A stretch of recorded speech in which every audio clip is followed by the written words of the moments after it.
Hi there, friends.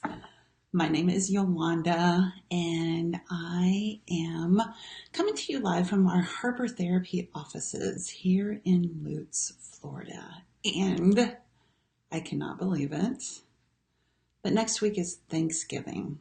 How did that happen? I feel like I say this every year, but each year goes by faster, and I feel like I just blinked and we just fast forwarded from January to now Thanksgiving and the beginning of the holiday season.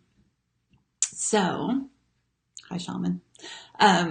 So, I wanted to come and give some tips about how to survive this Thanksgiving, how to survive your dysfunctional family, because I'm just going to throw it out there. Here is the thing. We all have dysfunctional families. I think it's important to recognize because a lot of times people will come in and, they'll talk about things that happen in family and they're like, I don't know if this is normal. And the truth of the matter is, there's not normal.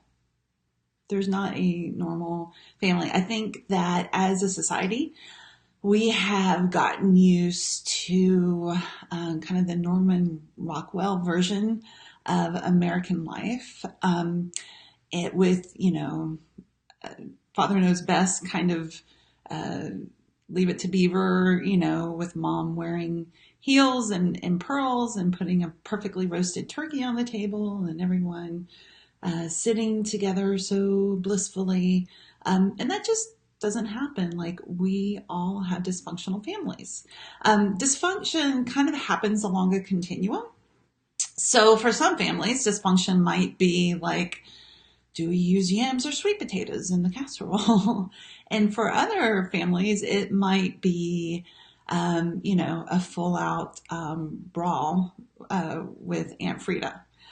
So dysfunction looks a little different for each family. The flavor of dysfunction is a little bit different, but rest assured that your dysfunction is normal, whatever your dysfunction is. So let's kind of get that out of the way, right? Right from the beginning. So one of the things that's important as you think about being with your family on Thanksgiving is to spend some time identifying what your foobs are.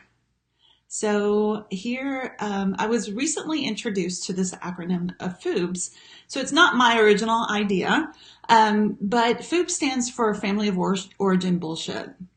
And we all have our own FOOBs. They all have their own flavor. Every family has its own version of FOOBs, and yours might be kind of the thought of,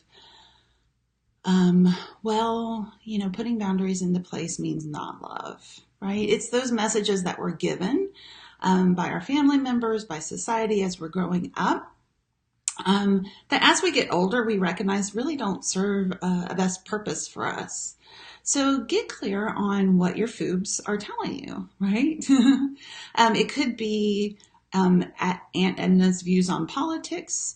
It could be your grandfather's tendency to get obnoxiously drunk. Again, it could be boundaries equals not love, or if someone is upset with me, that means they don't love me. Those are some examples of what our FOOBs are, our family of origin bullshit. So once we get clear on that, right, we can start kind of saying, these are some of the things that I have kind of believed along the way, but I'm not feeling like they're totally accurate for me now as an adult. Then we can get clear on what's okay and what's not okay, right? What are the things that happen that are totally areas of huge stress? What is it that really isn't working for you anymore? What is it that each year you're hoping, this is the year I hope this goes differently, and it never does? And along the way, someone said to me once, yeah, isn't it interesting how we keep, engaging in the same ways, expecting something different, but getting the same results? And I was like, I think that's the definition of insanity. I think Albert Einstein said that that's the definition of insanity. So get clear on really one thing that is totally not working for you anymore. Get clear on that one thing. And then set limits. The easiest way for us to set limits is to kind of put some structure around the amount of time that we spend with people. So maybe it's letting your family know that you're only available for Thanksgiving from 6 to 8. Or maybe you decide that this is the year that you choose to stay in a hotel instead of staying at your family's house. Some friends just came back from a trip, and that was one of the first things that they said was that, yeah, maybe now's the time for us to start taking into consideration, staying in a hotel so everybody has their space. A lot of times during holiday seasons, we want to cram everybody under one roof, which is lovely in theory, but usually in practicality, we're not used to all being together in that confined space for that period of time. So a way of setting yourself up for success is to take into consideration that there's some other ways of doing it.